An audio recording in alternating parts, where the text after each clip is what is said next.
actually died in the VA hospital right here in Wichita, Kansas. We were from Oklahoma, but that was the closest VA hospital for where they lived. He didn't die from actual combat injuries, per se. He died of lung disease and infections and chronic disease complications from the mustard gas that he was succumbed to in the trenches in France in World War I. I never met my granddad because he died long before my parents were even married. But that was a war casualty, and he died right here in a VA hospital.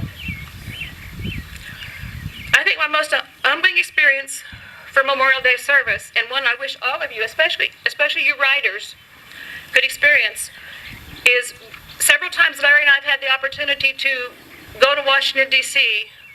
and participate in what they call the Rolling Thunder ride. The Rolling Thunder, it's not really a rally.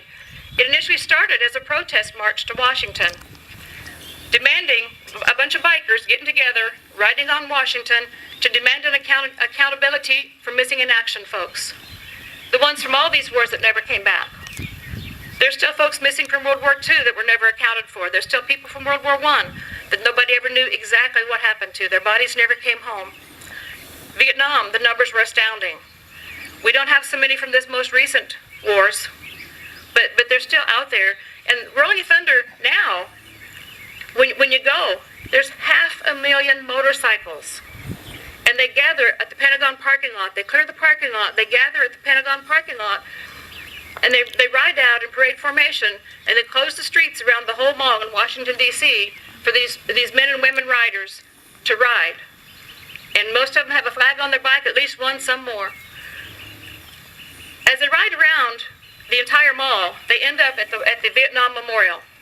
Because initially it was started demanding an accounting for the missing in action in Vietnam is how the whole ceremony started. But there's this one Marine that stands out there in the middle of the street every year. And he stands at a sharp salute as every bike goes by. And now it's up to 500,000 bikes, 500,000 plus.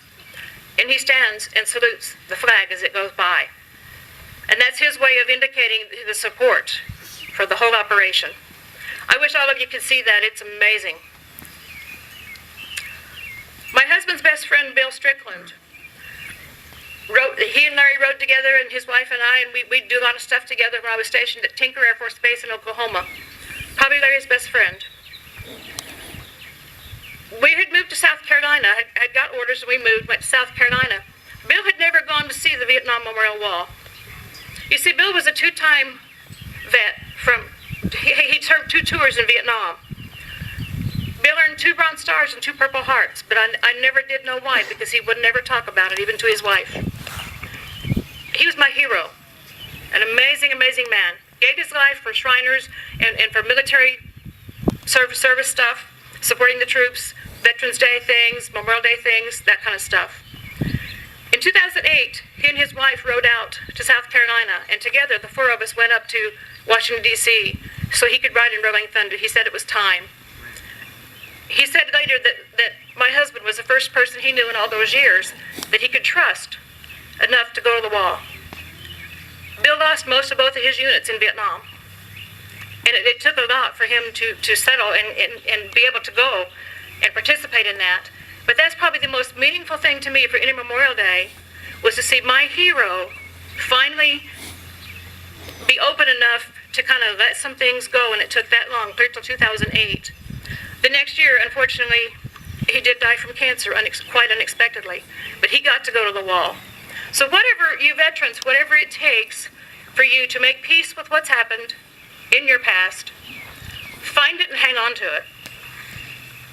This Memorial Day, I challenge each of you, veterans or not, families, friends, if you're just the guy that cleans up the cemetery and you're here waiting on us to leave, I challenge each of you, remember the fallen, above all today.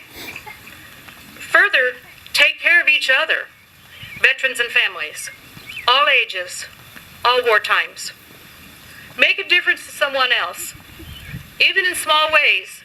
A smile here and there. Go down to the VA hospital and shake a few hands. Participate in things like sometimes the American Legion does banana runs and takes bananas and cookies and things to the folks in the hospital. Do small things, they add up. Vote. every opportunity you get. Let your vote speak out. The VA hospital system is not in the shape it's in because of the nurses and doctors that work there. It's in the shape it's in because of your congressmen and senators. And the only way you're going to make change is to write to that congressman, write to your senators, find out who your representatives are, let them know this has got to stop. Let your feelings be known when you vote. I can't take sides, I can't name candidates in uniform. But pay attention to how your people are voting now as things are being discussed so that election time, you'll be informed and you'll know what you want for your voice.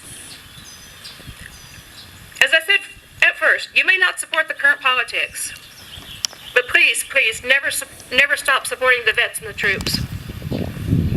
They don't support the politics either a lot of the time. Choose to protect you. They choose to protect you and your freedoms. So I implore you to choose to protect them and take care of them. Take care of each other. And in the golden years, continue to take care of each other. Thank you. Have a wonderful day.